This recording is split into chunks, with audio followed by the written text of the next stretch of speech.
नमस्कार दोस्तों। मैं रिसेंटली नई दिल्ली में अपनी यूएसए की बायोमेट्रिक इंटरव्यू दे के आया हूँ और मेरा एक्सपीरियंस बहुत अच्छा रहा है। मैंने जाने से पहले काफ़ी यूट्यूब वीडियो देखे थे ताकि समझ सकूँ कि वहाँ पे क्या होता है और व्हाट टू एक्सपेक्ट, क्या कैरी करना है, कहाँ पे स्टे करना है। पर मुझे किसी भी वीडियो में कंप्लीट इन्फॉर्मेशन नहीं मिली थी। तो इस वीडियो में मैं आपको खुल के सारा कुछ बताऊँगा जो मुझे समझ आया, ताकि आप लोगों की जर्नी मेरे से ज़्यादा कंफर्टेबल रहे। सबसे पहले हमें ये समझना है कि बायोमेट्रिक इंटरव्यू होता क्या है।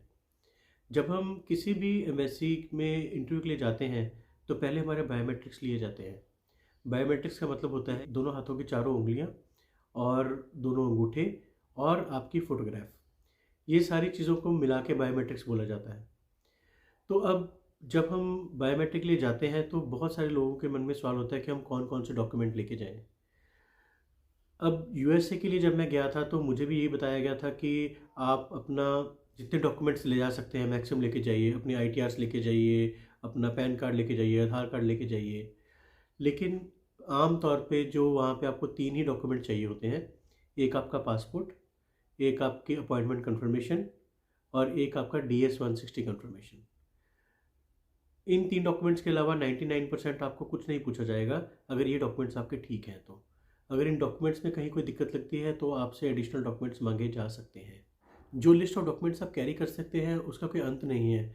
आप अपने आधार कार्ड से लेके पैन कार्ड, अपना ड्राइविंग लाइसेंस, फिर अपने एजुकेशनल डॉक्यूमेंट्स, अपने आईटीआर्स और अपनी बैंक स्टेटमेंट्स पिछले 6 महीने की, ये सब ले जा सकते हैं ताकि अगर कोई भी क्वेरी हो तो आप उनको उसी टाइम पे प्रोवाइड कर सकें। बट 99% जैसे मैंने बताया आपको, आपके पासपोर्ट, DS-160 कंफर्मेशन और अपॉइंटमेंट कंफर्मेशन के अलावा कुछ भी वहाँ पे नहीं मांगा जाएगा।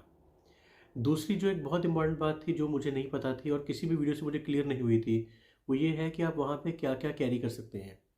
तो ये बात बड़े ध्यान से समझिएगा कि जो आपका यूएस का बायोमेट्रिक इंटरव्यू है वहाँ पे आप अपना पूरा बैग भी ले जा सकते हैं। द ओनली थिंग इज़ कि आपको मोबाइल वगैरह स्विच ऑफ करने के लिए बोला जाएगा, तो आप मोबाइल स्विच ऑफ करिए, बैग में डालिए और बैग की आपकी चेकिंग होगी पूरी वहाँ पे। लेकिन आप अपना बैग तक पूरा अंदर ले जा सकते हैं। मुझे नहीं पता था तो मैं सिर्फ अपने डॉक्यूमेंट्स एक क्लियर फोल्डर में डाल के लेके गया था, लेकिन वहाँ पे लोग सब कुछ लेके आए हुए थे और वहाँ पे कोई ऐसी रोक टोक नहीं थी। लेकिन जब आप अपने वीज़ा इंटरव्यू के लिए जाते हैं तो वहाँ पे आपको कुछ भी अलाउड नहीं होगा। ये बहुत बड़ा डिफरेंस है वहाँ पे। वीज़ा इंटरव्यू में कुछ भी अलाउड नहीं होता। आप बिल्कुल कोई स्मार्ट वॉच नहीं ले आ सकते, कोई मोबाइल नहीं ले जा सकते। आपको पहले ही या तो घर छोड़ के आइए या फिर आपके साथ कोई होना चाहिए जो बाहर ही आपका सामान पकड़ ले, क्योंकि वीज़ा इंटरव्यू में आप सिर्फ अपने कागज़ ले जा पाएंगे और कुछ भी नहीं। अब हम तीसरी बात पे आते हैं। जब आप ट्रैवल करते हैं to go to Delhi for your biometric interview, तो आपको कहाँ पे रुकना चाहिए, कहाँ स्टे करना चाहिए और कितने डिस्टेंस पे पड़ता है आपको और कितना टाइम आपको चाहिए होता है। मैं अपनी बायोमेट्रिक इंटरव्यू के लिए पंजाब से गया था। तो आपको ये समझना है कि नई दिल्ली रेलवे स्टेशन जो है दो तरफ खुलता है। एक तरफ पहाड़गंज है और दूसरी तरफ अजमेरी गेट है। जो पहाड़गंज साइड है वो कनॉट पैलेस के बिल्कुल पास में है। मेरी जो राय है वो ये है कि आपको पहाड़गंज एरिया में रहना चाहिए, क्योंकि पहाड़गंज एरिया से जो आपका यूएस का बायोमेट्रिक सेंटर है वो करीबन 2 से 3 किलोमीटर है, जो कि ऑटो में आप 10 मिनट में पहुंच जाते हैं। इसलिए आपको कभी भी दिक्कत नहीं आएगी कि आप लेट हो रहे हैं या आप पहुंच नहीं पाए। आप पहाड़गंज में आइए, वहाँ पे आके स्टे करिए किसी भी होटल में, ऑटो पकड़िए और 10 मिनट के अंदर आप वीज़ा सेंटर पहुँच जाएंगे। जो बायोमेट्रिक सेंटर है इसको वीज़ा एप्लीकेशन सेंटर बोलते हैं, VAC। आप अगर अपना अपॉइंटमेंट कंफर्मेशन देखेंगे तो उस पर नई दिल्ली VAC लिखा होगा। नई दिल्ली में बाबा खड़क सिंह मार्ग के ऊपर एक मेट्रो स्टेशन है जिसको हम शिवाजी स्टेडियम स्टेशन बोलते हैं। इसी मेट्रो स्टेशन के अंदर जाके बेसमेंट सेकंड लेवल पे नई दिल्ली VAC सेंटर है। तो आपको कुछ भी नहीं करना है, आपको ऑटो पकड़ना है, खड़क सिंह मार्ग पे मेट्रो स्टेशन पहुंचना है, मेट्रो स्टेशन के अंदर जाके ग्राउंड लेवल -2 पे पहुंच जाना है, वहीं पे आपको यूएस का VAC सेंटर मिल जाएगा। अब मैं आपको बताऊंगा कि वहाँ पे प्रोसेस क्या रहता है। जब आप मेट्रो स्टेशन के बाहर पहुँचते हैं तो मेट्रो स्टेशन के बिल्कुल साथ में एक बिल्डिंग है, LIC बिल्डिंग। LIC बिल्डिंग के बाहर एक सिक्योरिटी गार्ड होता है जो कि टाइम अनाउंस करता रहता है, टाइम स्लॉट्स, जैसे 12:15 का है, फिर 12:30 का, 12:45 का। तो जैसे आपका टाइम स्लॉट आएगा आपने लाइन में लग जाना है। उसने आपको बोलना है कि अपना पासपोर्ट दिखाइए, अपना DS-160 कंफर्मेशन दिखाइए और अपना अपॉइंटमेंट कंफर्मेशन दिखाइए।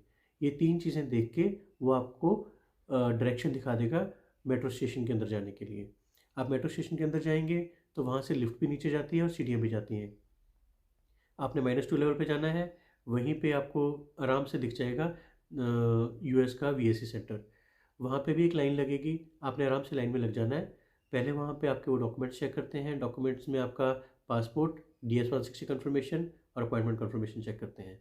इसके बाद आपको अंदर भेज दिया जाता है। अंदर भेजने के बाद बहुत ही स्मूथ प्रोसेस होता है। वहाँ पे पहले आपको टोकन देते हैं, आपके पासपोर्ट के ऊपर एक स्टिकर लगा देते हैं।